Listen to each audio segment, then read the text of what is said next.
Okay, we're going to talk about aromatics a little bit and different kinds. What is an aromatic? Basically, it's vegetables that you use to give your dish or your sauce a flavor profile, to give it like depth of flavor, right?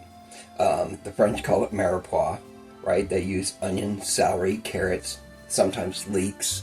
The Italians call it Sofrito, like double F, double T. And they use pretty much the same. In Spanish, it's Sofrito, but it's with one F and one T, Sofrito. They use onion, garlic, tomato mainly. The Cajuns call it the Holy Trinity of cooking. Onions, bell pepper, celery. The Asians have ginger, garlic, scallions. It depends on which area, which vegetables are indigenous to that area that you use, right?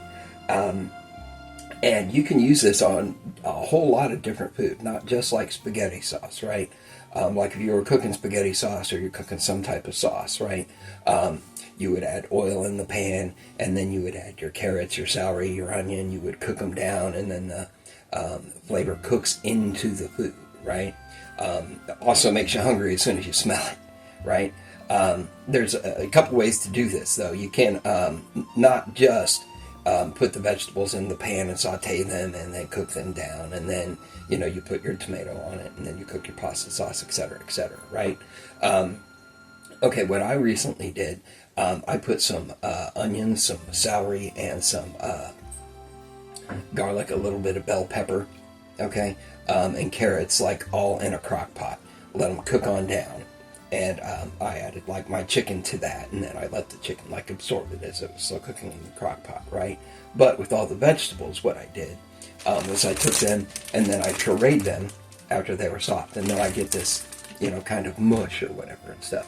I can add this to the pasta sauce. Just putting this in the bottom of a skillet, right, and cook that up before I add all the tomato sauce and everything else. The remaining juice that I had from this or whatever, I store it separately, and that's basically vegetable stock, right? And you can add this to anything that has liquid in it.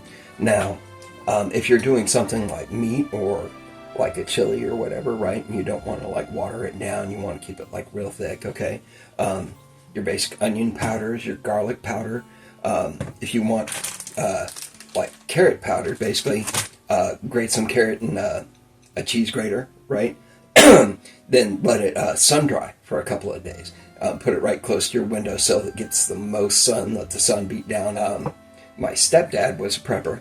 God bless his heart. He's passed on. But my mom still ordered some of the stuff that he has, right? Like she gets spinach powder. There's a mushroom powder that you can get and stuff and buy. Or if you can dehydrate your own, chop it up real fine, let it sun dry, dehydrate, that kind of stuff, and then pulverize it into powder. That gives a great umami flavor to stuff. Sometimes I use that and like just a little bit in my burgers, right?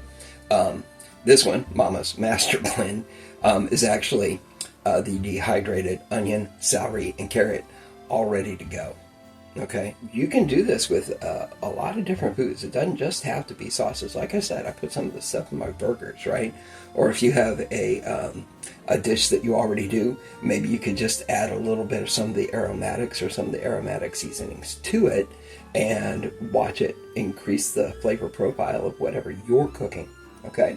In the meantime, happy cooking, good eats. You think I'd get in trouble for saying good eats? Not to get in trouble with Alton Brown, right? I'll be good, I guarantee. Ha ha. So the next time you're in your kitchen, think about how you might be able to use aromatics to increase the flavor profile of whatever you're cooking, and see how the taste just explodes and becomes so much better. Okay? Alright. Thanks for watching. If you like this video, watch one of my other ones. Hit the subscribe button. I'll see you next time on Randy's Family Kitchen.